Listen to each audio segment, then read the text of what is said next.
Bonsoir à tous et merci de nous rejoindre dans ce programme. Nous ouvrons ce magazine avec la qualification des Panthères du Gabon qui ont obtenu le ticket pour la Guinée équatoriale grâce au nul concédé face à l'Angola. C'était du côté de Luanda. On parlera également sur la page concernant la page internationale de l'Olympique de Marseille qui voit 3 de ses présidents, donc 2 anciens et le président actuel, être en garde à vue pour cause de transfert. Le développement de tous ces titres, c'est après ce qui suit.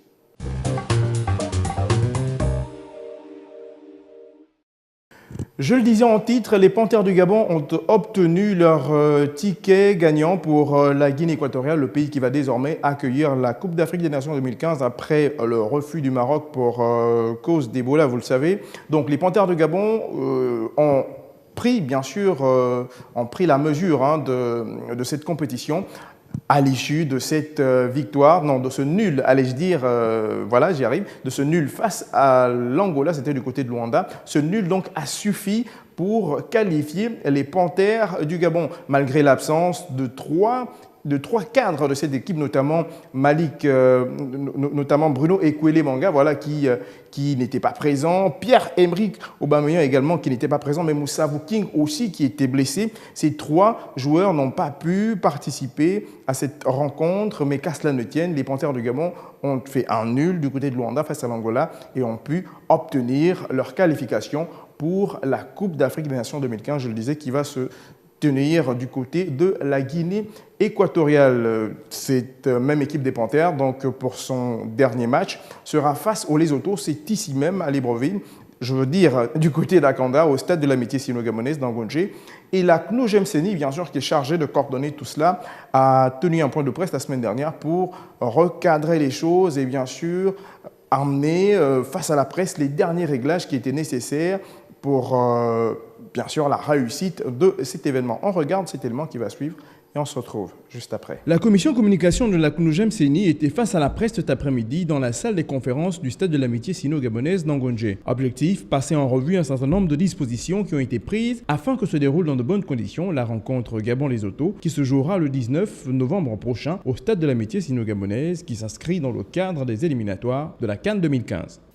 Il va vous être distribué le programme concernant justement l'intervention des médias à l'intérieur comme à l'extérieur du stade, en tout cas pour permettre aux médias essentiellement nationaux, avec évidemment nos amis du Lesotho, de pouvoir couvrir comme il se doit cette importante manifestation. Il vous sera également remis un plan d'occupation de la tribune de presse, car,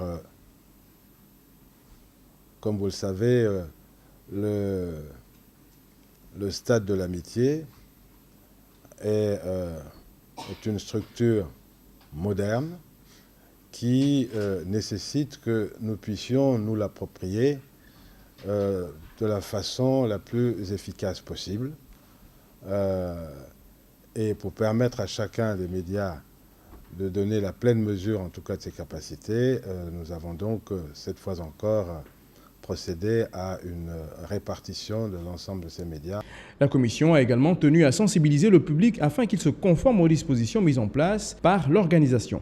Je voudrais également profiter pour appeler à travers vous l'attention du public que nous souhaitons nombreux à cette manifestation, appeler son attention sur la nécessité de se conformer justement à l'organisation. Se conformer aussi bien à l'horaire qui est marqué et aux places qui sont inscrites sur les billets, également les places de parking qui sont également commercialisées, est un appel de tous ces spectateurs citoyens, justement une conduite tout à fait civile et appropriée. Tout est fin prêt pour que les Panthères du Gabon remportent cette rencontre si capitale pour leur qualification. On reste en football toujours avec ce tournoi organisé par la Banque des États de l'Afrique centrale, donc le week-end écoulé. Ce tournoi qui visait bien sûr à clore la saison 2014. Ce tournoi qui a regroupé plusieurs équipes et la finale de cette rencontre a été bien sûr jouée du côté du Ballon d'Or où s'est déroulé tout l'événement. C'était une façon pour cette banque également de réunir plusieurs employés de cette banque, mais aussi d'autres entreprises partenaires. Le point nous est fait ici avec Justin Bitegué. C'est déjà une tradition à la BAC d'organiser chaque année un tournoi de futsal. Une occasion pour elle de renforcer les liens entre les autres institutions bancaires. Une initiative qui s'est élargie à d'autres associations et entreprises. Alors, chaque année, nous organisons ce tournoi afin de permettre aux différents agents des établissements de crédit et autres entreprises de la place de se retrouver afin d'échanger, de communier ensemble. En fait, l'objectif, c'est de se retrouver, s'amuser, faire la fête. Ce tournoi a vu l'équipe de l'ADL prendre le dessus sur celle de Citibank en finale. Oui, on a survolé cette compétition. Nous, on est un groupe, ça fait plus de 8 ans, on est ensemble. Donc, nous sommes venus parce que nous quittons de la D4. On était au corpo, on quitte de la D4.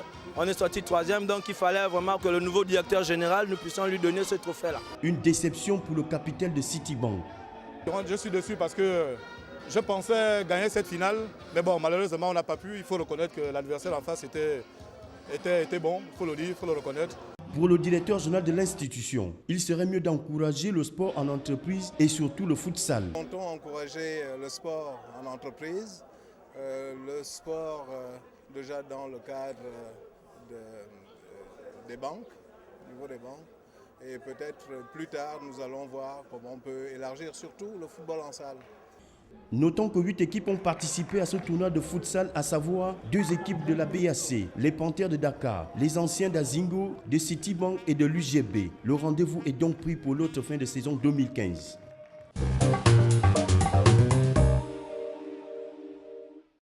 Nous ouvrons cette page nationale avec l'Olympique de Marseille qui voit trois de ses présidents donc, en garde à vue. Il s'agit bien sûr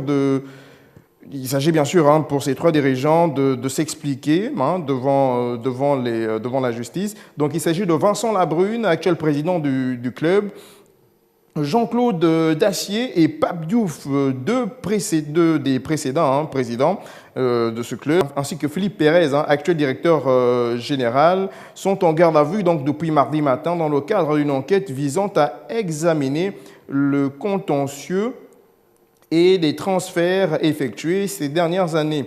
Les enquêtes soupçonneraient le versement des rétrocommissions au bénéfice d'intermédiaires lors du transfert de l'attaquant international André-Pierre Gignac, passé de Toulouse à Marseille en 2010 pour 18 millions d'euros, sans compter bien sûr les primes d'autres transferts, ceux de Samir Nasri, Souleymane Diawara ou encore Didier Drogba pourraient être en cause selon BFM TV.